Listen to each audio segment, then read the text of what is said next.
বাংলাদেশ যুদ্ধ চায় না, তবে ভারত পাকিস্তান যুদ্ধ হই হই করছে। এমন পরিস্থিতির মধ্যে যুদ্ধের প্রস্তুতি না নেওয়াটা আত্মঘাতী, এই মন্তব্য করেছেন প্রধান উপদেষ্টা ডক্টর মোহাম্মদ ইউনূস। সকালে কুর্মিটোলায় বিমান বাহিনীর বীর উত্তম একে খন্দকার ঘাঁটিতে ছিল বার্ষিক মহড়া। আকাশ বিজয় নামে হয় এবছরের বার্ষিক মহড়া, যেখানে অন্তর্বর্তী সরকার প্রধানকে গার্ড অফ অনার প্রদান করা হয়। অনুষ্ঠানে প্রধান উপদেষ্টা বলেন, প্রতিনিয়ত আসছে যুদ্ধের হুমকি। এ অবস্থায় যুদ্ধের প্রস্তুতি না নেওয়াটা হবে আত্মঘাতী। ৬৫% পর্যন্ত বিদ্যুৎ সাশ্রয়ী হাইসেন্স এসি। হাইসেন্স। কুর্মিটোলা বিমান ঘাঁটিতে বাংলাদেশ বিমান বাহিনীর বার্ষিক মহড়া আকাশ বিজয় ২০২৫, যেখানে প্রধান অতিথি অন্তর্বর্তী সরকারের প্রধান উপদেষ্টা ডক্টর মোহাম্মদ ইউনূস। অন্তর্বর্তী সরকার প্রধান বিমান ঘাঁটিতে যাওয়ার পর তাকে গার্ড অফ অনার প্রদান করা হয়। বিমান বাহিনীর সামরিক প্রস্তুতি, কৌশলগত দক্ষতা ও আন্তঃবাহিনী সমন্বয়ের বহিঃপ্রকাশ ঘটে এই মহড়ায়। বিভিন্ন যুদ্ধ ও পরিবহন বিমান, helicopter, unmanned aerial vehicle, radar ও অন্যান্য আকাশ প্রতিরক্ষা ব্যবস্থার ইউনিট এতে অংশ নেয়। শত্রু এলাকায় অবতরণ ও উদ্ধার কার্যক্রম, যুদ্ধের প্রশিক্ষণ আর যান্ত্রিক দক্ষতার নিখুঁত ফ্লাইপাস ছিল মহড়ার অন্যতম আকর্ষণ।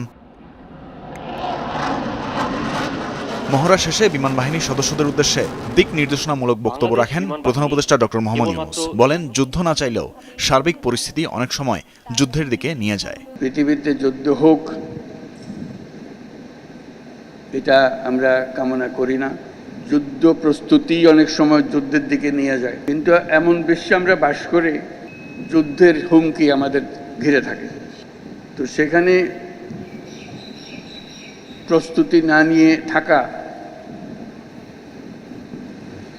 এটা অসম্ভব হয়ে পড়ে। এখন আমরা যখন কথা বলছি তখন আমাদেরই কাছে ভারত পাকিস্তান যুদ্ধ হই হই অবস্থার মধ্যে রয়ে গেছে। তো কাজেই এই পরিস্থিতির মধ্যে প্রস্তুতি না নেওয়াটা আত্মঘাতী। ডক্টর ইউনূস বলেন, বর্তমান পরিস্থিতিতে বিশ্বজুড়ে যুদ্ধের হুমকি দেখা দিয়েছে, যেখানে যুদ্ধের জন্য প্রস্তুতি না নেওয়া আত্মঘাতী। এ সময় শান্তি বজায় রাখার উপরও জোর দেন তিনি। কিন্তু আজকাল যুদ্ধ এত ব্যয়বহুল একটা ব্যাপার, আর আমাদের অর্থনীতি এমন দুর্বল অবস্থায় আছি। এমনিতেই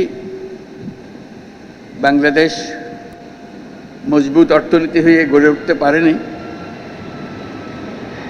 তার মধ্যে বিগত সরকারের যথেচ্ছাচারের কারণে যা ছিল তাও লুটপাট হয়ে গেছে। এই পরিস্থিতিতে আমাদের সামগ্রিক স্ট্র্যাটেজি ঠিক করতে হবে। স্বাধীনতা ও সার্বভৌমত্ব রক্ষার যে কোনো চ্যালেঞ্জ মোকাবিলায় বিমান বাহিনীকে আধুনিক করার চেষ্টা অব্যাহত থাকবে বলে জানান প্রধান উপদেষ্টা। তানভীর মৌসুম, যমুনা নিউজ, ঢাকা।